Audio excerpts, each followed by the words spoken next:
Buongiorno, benvenuti alla TG Sicilia. Le principali notizie. Dopo le europee verso il rimpasto nella giunta regionale, Salvo Tomarchio dall'amministrazione Trantino di Catania passa a deputato regionale al posto di Marco Falcone, che si trasferisce a Bruxelles e non sarà l'unico cambiamento nei palazzi della politica. Amministrative a Caltanissetta a ballottaggio tra il candidato del centrodestra Tesauro e la civica Petitto. A Castelvetrano è eletto al primo turno l'avvocato Lentini, ad Aci Castello riconfermato Scandurra, a Mazzara del Vallo Quinci.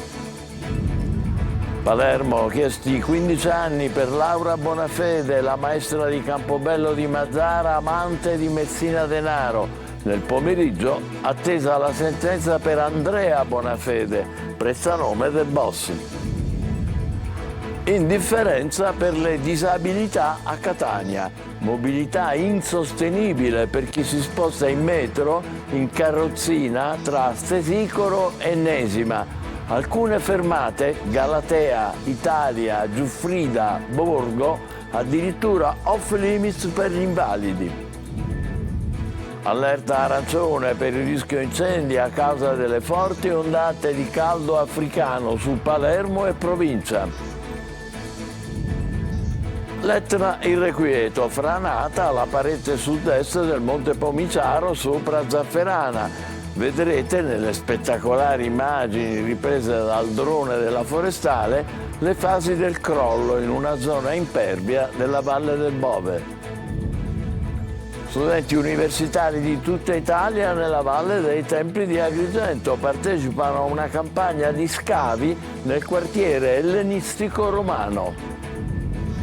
Calcio sotto traccia, il Palermo avvia le operazioni di mercato, obiettivo far crescere la qualità del gruppo. Il Catania, in attesa di poter ufficializzare l'allenatore Mimmo Toscano, lavora già alla costruzione della nuova rosa.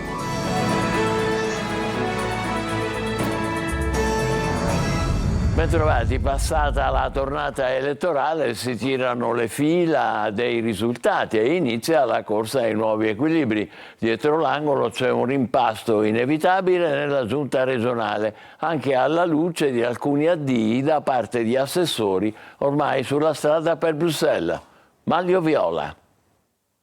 Tempo di resa dei conti nella maggioranza che governa la regione siciliana. Risultati elettorali acquisiti, i dati delle consultazioni europee non mancheranno di avere conseguenze sugli equilibri di coalizione. Il primo tema riguarda i rapporti fra Forza Italia e Fratelli d'Italia. Gli azzurri diventano primo partito in Sicilia, ma dagli scranni meloniani il capogruppo Giorgio Assenza ricorda che il risultato non è imputabile solo a Forza Italia, ma anche agli ospiti, ovvero MPA, Noi Moderati e DC Nuova di Cuffaro. Di fatto rivendica che FDI resterebbe in ogni caso la guida della coalizione. Ci sono poi proprio gli alleati interni, ospiti della lista azzurra, che presentano il conto del loro apporto e non è cosa da poco. Il rimpasto dunque è dietro l'angolo, sia perché siamo quasi a metà mandato che per una serie di rinvii. Bisogna coprire il posto di Luca Sammartino rimasto vacante e bisognerà sostituire l'assessore all'economia Marco Falcone che andrà a Bruxelles. A subentrare a Falcone in Parlamento sarà Salvo Tomarchio, attuale assessore della Giunta Trantino. Per lui si profila un doppio salto mortale con l'approdo direttamente nella giunta Schifani, probabilmente all'assessorato territorio e ambiente. In questo caso lascerebbe Elena Pagana, la moglie di Ruggero Razza, che va anche lui a Bruxelles, e farebbe spazio a Giussi Savarino, forte degli oltre 22.000 voti ed ex presidente della commissione bilancio, dunque probabilmente indirizzata al posto di Falcone.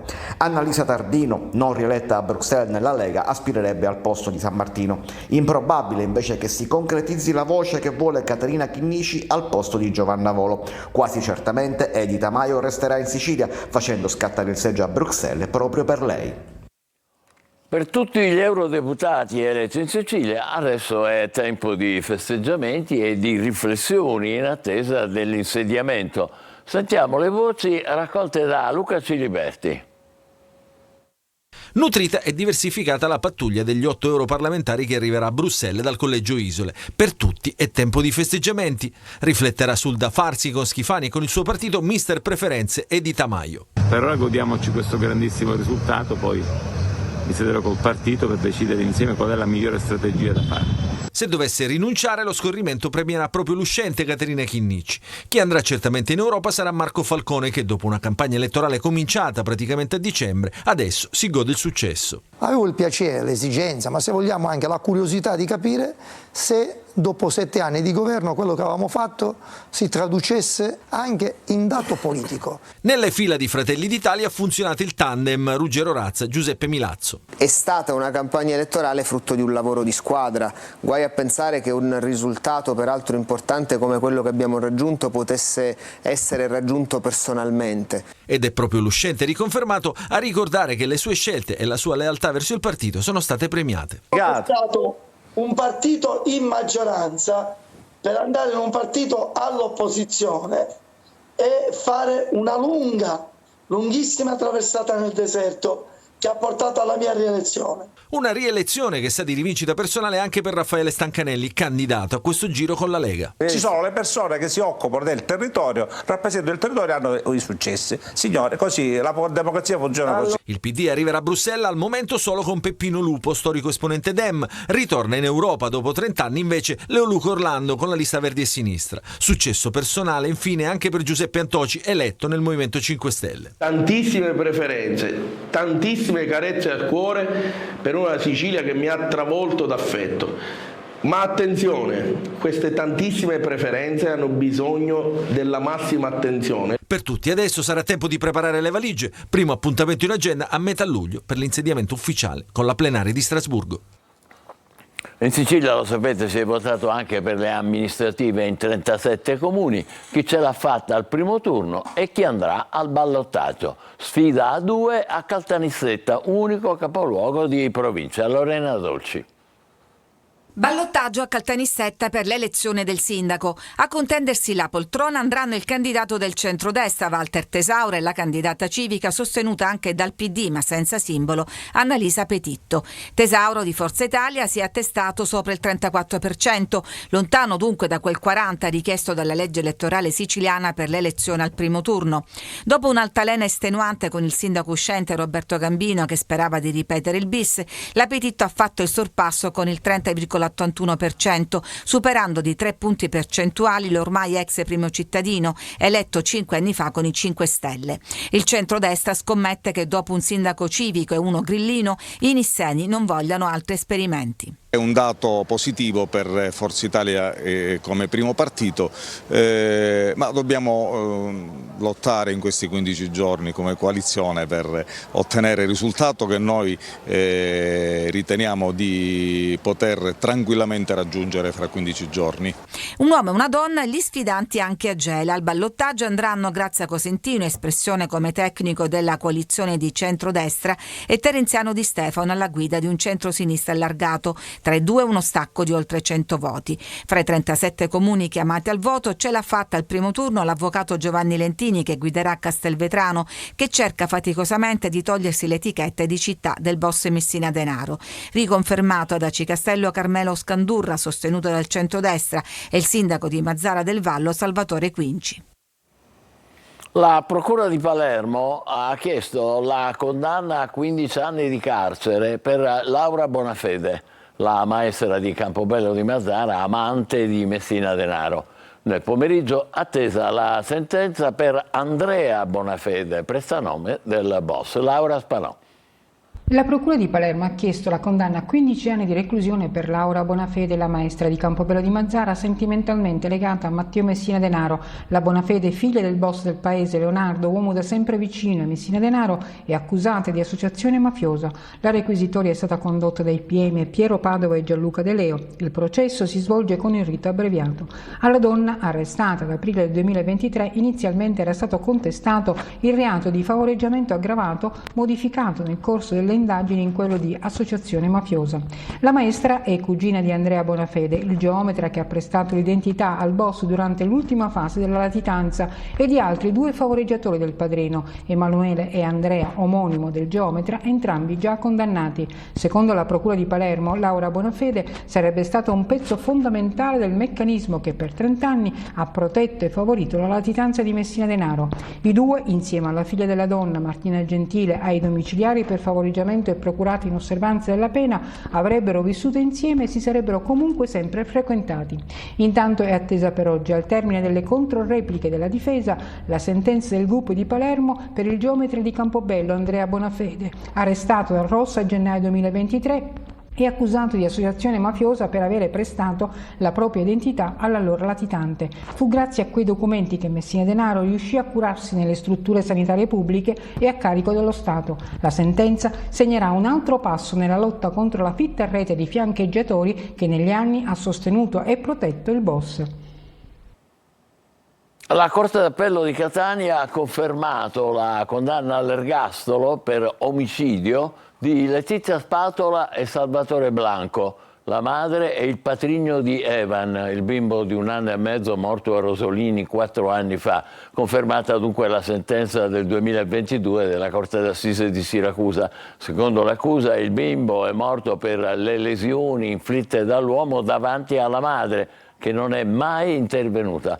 Dall'autopsia è stato accertato che l'insufficienza cardiorespiratoria fatale per il bambino era dovuta alle lesioni subite. A Capodorlando scoperta una nuova truffa sui fondi agricoli dell'Unione Europea. Sequestro da 200.000 euro a un imprenditore, Francesco Triolo.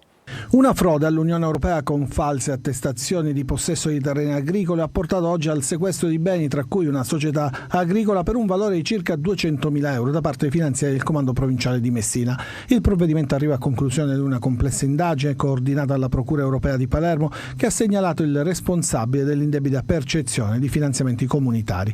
L'attività delle Fiamme Gialle di Capodorlando ha svelato una truffa posta in essere dall'amministratore di una società agricola sul Fondo Europeo Agricolo di Garanzia e sul Fondo Europeo Agricolo Sviluppo Rurale, che nelle campagne dal 2017 al 2021 aveva ricevuto risorse comunitarie non spettanti per un importo totale di circa 190.000 euro.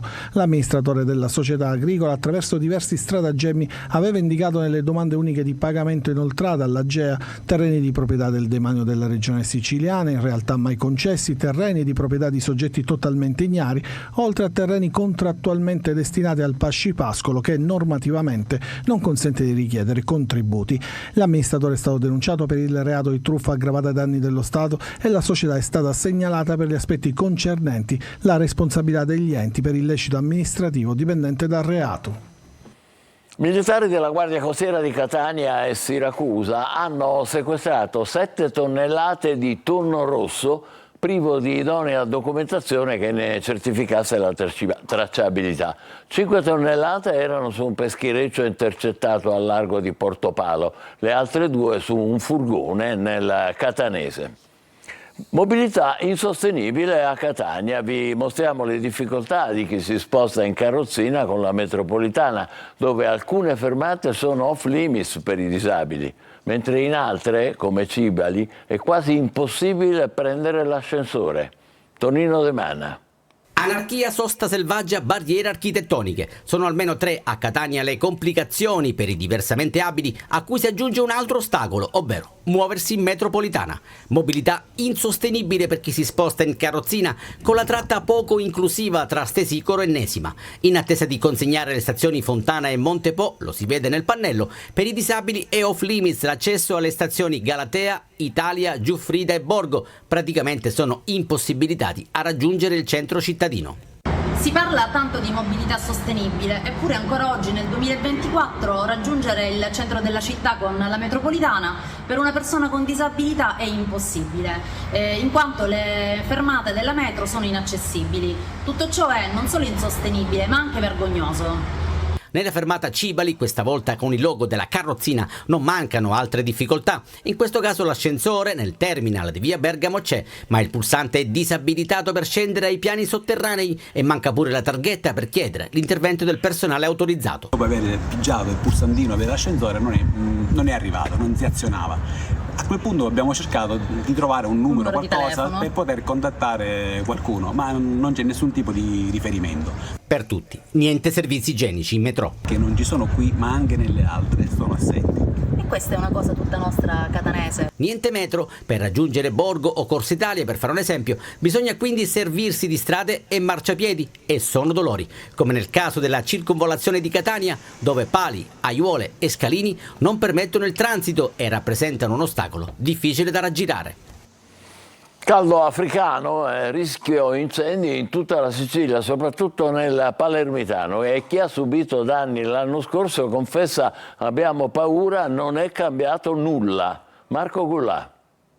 L'allerta è arancione per rischio incendi a causa di forti ondate di caldo, un caldo africano che avvolgerà in queste ore in particolare la città di Palermo e poi la provincia, e così molti cittadini ripiombano nell'incubo vissuto l'anno scorso, quando gli incendi misero in ginocchio tantissime zone del capoluogo e molti paesi dell'Interland. Lo scorso anno quello che abbiamo passato l'inferno sotterra, incendi ovunque, hanno perso la vita 6 persone, tra cui mio padre. Oltre mio padre, ovviamente, tante persone hanno perso la casa. Ci sono stati ettari ed ettari di boschi bruciati, un inferno sulla terra. E guardate già la mappa degli incendi in Sicilia nelle ultime ore, roghi in molte province. Chi ha subito danni l'anno scorso ha il timore che con l'aumento delle temperature l'incubo incendi tornerà in auge. Si diramano gli allerta, ovviamente la popolazione siciliana è tutta avvilita, perché chi ha vissuto il disastro dell'anno scorso ne ha ancora un ricordo che è veramente da cappone alla pelle.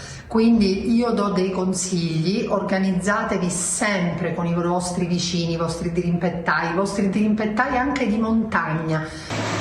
Io spero che qualcosa si smuova quest'anno e per i prossimi anni, non solo per Palermo, per tutta la Sicilia, perché sembra che siamo proprio uno stato a sé, siamo stati abbandonati da tutti. Noi siamo già in crisi. Etna inquieto, franata la parete sud-est del Monte Pomiciaro sul versante dell'Etna. Nelle spettacolari immagini che vedrete, riprese dal drone della forestale, le fasi del crollo su una zona impervia della Valle del Bove. Giusy Lazzara. Prima un gran polverone visibile da Taormina che ha ingannato persino la Guardia Forestale, che pensava a un incendio. In realtà è stato il crollo della parete sud-est del Monte Pomiciaro, a quota 1700 sull'Etna, a far sollevare la nube. Nelle immagini del drone della Forestale si vede la frana che sta riversando centinaia di metri cubi di detriti su una zona impervia della Valle del Bove. In stato d'allerta la Forestale di Zafferana, che monitora da 10 giorni le microfrane, culminate con il crollo di domenica mattina. E non è la prima volta che vediamo cedere una parete rocciosa sull'Etna. Quest'anno però c'è una novità, dice Salvo Casella, comandante della Forestale di Zafferana, legata alla siccità che ha reso il terreno meno resistente all'erosione. Adesso sotto controllo il sentiero zoccolaro, che costeggia il costone che si sbriciola e si inerpica per arrivare a una piazzola dove c'è una veduta dell'Etna. Sale l'allerta anche per il sindaco di Zafferana, Salvo Russo, che prima di essere rieletto aveva emesso un'ordinanza per il divieto di transito su questo sentiero agli escursionisti e ai turisti. Ad Agrigento, nella Valle dei Templi, è iniziata la 9ª campagna di scavi all'interno del quartiere ellenistico romano. Coinvolti studenti universitari di tutta Italia. Davide Sardo. Il litorale agrigentino, compreso nel parco archeologico, è un cantiere in corso. Da ultimo sono appena iniziati dei lavori di scavo nella zona di Villa Romana, in contrada Durrueli, tra Porto Empedocle e Realmonte. E adesso inizia un'altra campagna di scavi ad Agrigento, nel quartiere ellenistico romano. E la città dei Templi assurge e si consolida come meta di studio e ricerca di archeologi, soprattutto giovani, provenienti da ogni parte d'Italia, testimoniando interesse e attenzione verso ciò che non è ancora stato esplorato intorno alle colonne doriche. Questo qui è un cantiere didattico, quindi siamo tutti studenti dalla triennale alla scuola di specializzazione, anche alcuni dottorandi, e quindi è un'esperienza prima di tutto formativa e didattica. Siamo nel vano centrale dell'abitazione, che fa parte di un sistema di 3 stanze, le più importanti dell'abitazione, dove gli uomini si riunivano a banchetto. È un ambiente prestigioso di questa casa antica e in questo momento stiamo scavando il crollo dei piani superiori. Allora, questo è un sito straordinario da tutti i punti di vista, assolutamente. Il parco della Valle dei Templi è un contesto assolutamente straordinario, rarissimo a livello proprio del Mediterraneo. Noi abbiamo avuto anche la fortuna di iniziare uno scavo in una casa che è perfettamente conservata per una serie di motivi che stiamo adesso studiando. Nel 2013 sono venuti alla luce i resti di ben 2 edifici termali, complessivamente di piccole dimensioni ma molto interessanti. Dalle precedenti opere nel luogo sono emerse pitture parietali all'interno di case, mosaici, ceramiche corinzie e frammenti di ceramica rodio-cretese dell'antica Kragas, fondata nel 580 a.C.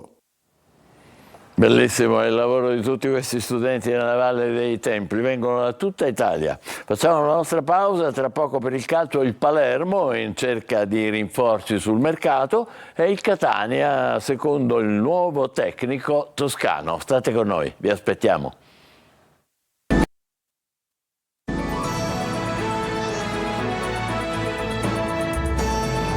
Eccoci di nuovo insieme con il calcio, Palermo, giorni di calciomercato, Bigone e De Santis al lavoro, alla ricerca di giocatori che possano far crescere la qualità della rosa. Marco Gullà. Nomi, interessi e già potenziali trattative. Prosegue il mercato del Palermo con De Santis e Bigon che studiano i migliori nomi per la prossima stagione. Un profilo per rinforzare la difesa con esperienza sarebbe quello di Ferrari, che a fine giugno si svincolerà dal Sassuolo. Sul calciatore che Dionisi ha allenato però ci sarebbero anche Como e Venezia. Nel Sassuolo più defilati ci sarebbero anche De Frel e Mulattieri che interessano ma non sarebbero al momento una prima scelta. L'altro nome è quello di Borrelli con i rosa alla porta dopo lo strappo col Brescia. Il Frosinone, che ne detiene il cartellino, non sembra intenzionato a confermarlo. In difesa si raffredda la pista Cacace per i troppi soldi richiesti dall'Empoli, 4 milioni di euro. Il Palermo inoltre sarebbe interessato a Jari Van de Putte, esterno del Catanzaro reduce da ottime stagioni. Sul giocatore però c'è tanta concorrenza. Piace anche Giuseppe Caso, vicino ai rosa nelle scorse sessioni di mercato. In attesa di Toscano, il Catania ha già cominciato a guardarsi attorno per costruire la squadra della prossima stagione. Marco Carli. Una piazza, un club dei colori che non hanno niente a che vedere con la Serie C e che sono adatti ad altri e più alti palcoscenici. Si sono trovati su questa lunghezza d'onda i dirigenti del Catania, Faggiano l'ha anche più volte ripetuto in conferenza stampa, ma anche l'allenatore scelto dagli etnei, quel Domenico Toscano che ha un'altissima considerazione di Catania valutandolo appunto un lusso per la C. Lui, che è considerato come un mago delle promozioni dalla terza serie alla cadetteria, lo dicono i numeri, l'unico tecnico ad aver vinto 5 campionati di Serie C, l'ultimo a Cesena, società con cui ha ancora un anno di contratto ma da cui si svincolerà. In Romagna danno come fatto l'arrivo di D'Aversa al suo posto, dunque risolto a breve il nodo sarà Catania con probabile buona pace di Bari e Salernitana. Il tecnico calabrese, come risaputo, gioca 3 in difesa e in Romagna ha vinto il campionato con 2 sottopunte alle spalle dell'unico attaccante. Di nomi per Catania già ne sono circolati parecchi: Artistico, attaccante di valore su cui i rossazzurri lavorano da tempo, capomaggio del Cirignola per il centrocampo, mentre per la difesa si parla di Moretti dell'Inter, l'ultima stagione con la Pro Patria. Un mese per creare l'ossatura della squadra e l'obiettivo che vogliono centrare Faggiano e Grella insieme al tecnico designato. Bene, noi ci fermiamo qui, l'appuntamento lo sapete per la prossima edizione alle 20, grazie e buon pomeriggio.